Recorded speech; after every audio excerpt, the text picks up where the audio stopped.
My underarms have never felt so smooth. This is the finished deodorant. Does this even work?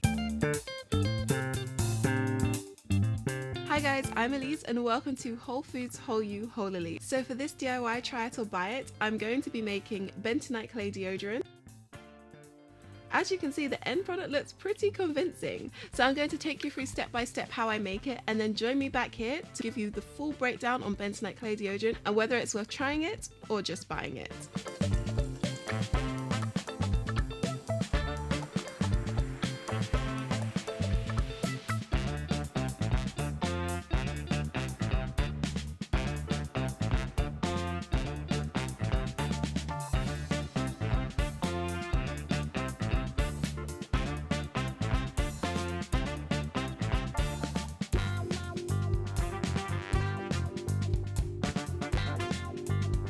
So I'm going to score each of these categories out of 5: assembly, application, cost, and overall effectiveness, and then give you my final thoughts on bentonite clay deodorants. So let's just get straight into it with assembly. It didn't take too long. What was the trickiest part of everything was, number one, dealing with the wax. I just tried chopping it up and it was so difficult. I couldn't get it into thin slices, and that meant that it took a really long time to melt down in the coconut oil. Then when you move on to melting down the beeswax and the coconut oil, that was also a little bit tricky because you do need to make sure that you melt those two ingredients before adding the shea butter. The final nail in the coffin in terms of the assembly process was me fitting up the deodorant molds. The problem is you do need the mixture to be more liquid than mine was. So you did see that I was able to pour it, but that was only because I heated the entire mixture up again. But the second time it was a lot thicker and more viscous, and that was just a nightmare. I had to keep tapping it on the floor so that it would go down, and honestly it really doesn't get into the mold very well because I found that it sets very quickly. So I would give this a 3 out of 5 when it comes to assembly. For first time DIYers, it's a little off-putting. Moving on to the second category, which is application. So basically how easy it is to apply.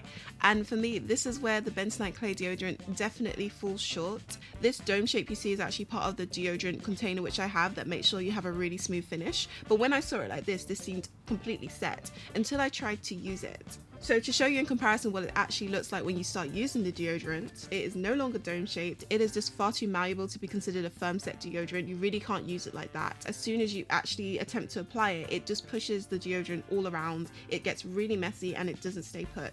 I've seen people use bentonite clay deodorants. They put it in a pot and they just take some out and they kind of just apply it, and I'm sorry, I am just not about that life. And the idea of just putting my fingers into a pot of deodorant and kind of just rubbing that is completely off to me. I'd also mention at this point that it was incredibly grainy and gritty. The only thing that had much bigger crystals was the baking soda. So when I remade the actual deodorant, I left out the baking soda and I also decreased the amount of coconut oil, hoping that less coconut oil would mean that it was a firmer set deodorant and less baking soda would mean that it wouldn't get as gritty as everything else. Reducing the coconut oil did help with that, but this just confirmed that it's actually the recipe in general. It makes something that is more akin to a cream. So even though it looks solid, it definitely isn't. It is eventually going to spill over the sides and just be kind of messy. So application for me, it gets a 1 out of 5, and that's simply because it's just not solid enough for you to be able to use like you would a regular deodorant.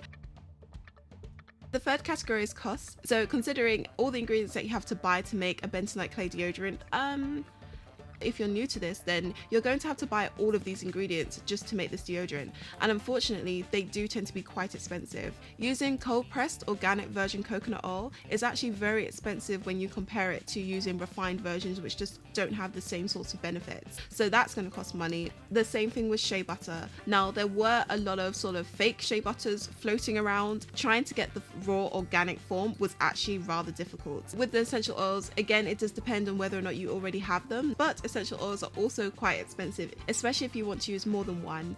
And then the final hit is making sure that you have the right appliances to make a bentonite clay deodorant. It is quite important that the bentonite clay does not come into contact with any metal utensils. So when you consider everything that touches the bentonite clay, it means that the bowl needs to be either a glass or a plastic bowl. The actual spatula needs to be again can't be metal. The whisk that I use to make sure that it's fully incorporated, that also can't be metal. When it comes to how cost effective this is, I would give it a 2 out of 5.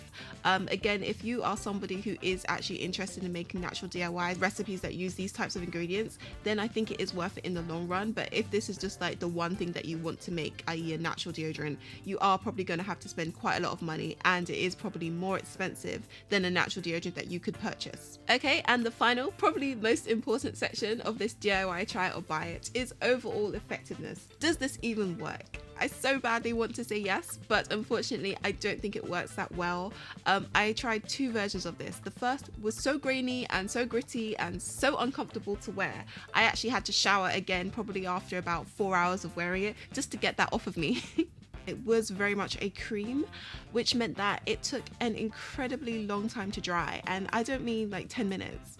I mean hours. A lot of natural deodorants, they work as deodorants, so they eliminate odor, but they don't actually stop you from perspiring, which in modern society really is the thing that you want. I mean, it's great that you don't smell, but a lot of people don't actually want sweat patches. So I really was looking to see whether or not the bentonite clay deodorant was able to work as an antiperspirant as well as a deodorant. And the longer I wore it, the more I realized that it was actually doing its job pretty well. I just don't think it lasts very well. Like, I would say that this maybe has a shelf life of about 6 hours. So I mean, I'm glad that it works for a bit, but the fact that it can't do like a 12-hour shift, which is I think usually what people expect of their deodorants, is obviously a major downside. Another thing to address is because it has oil in it, like coconut oil and also the essential oils, you could be worried about it staining your clothes.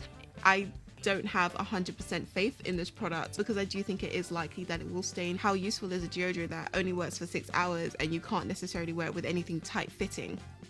Okay, in terms of overall effectiveness, I would probably give this a 3 out of 5. It's okay. I think if you're somebody who doesn't sweat very much, who doesn't need a lot of protection, then this will probably work just fine for you. But if you're someone who relies on deodorant and antiperspirants to do its job, you're probably going to be let down by this version of it. I think this is definitely a buy it in terms of this type of recipe. So it does seem that I've spent a lot of time talking about how not great this deodorant was, but in terms of the positives, the fact that you can get a natural antiperspirant that actually works is incredible.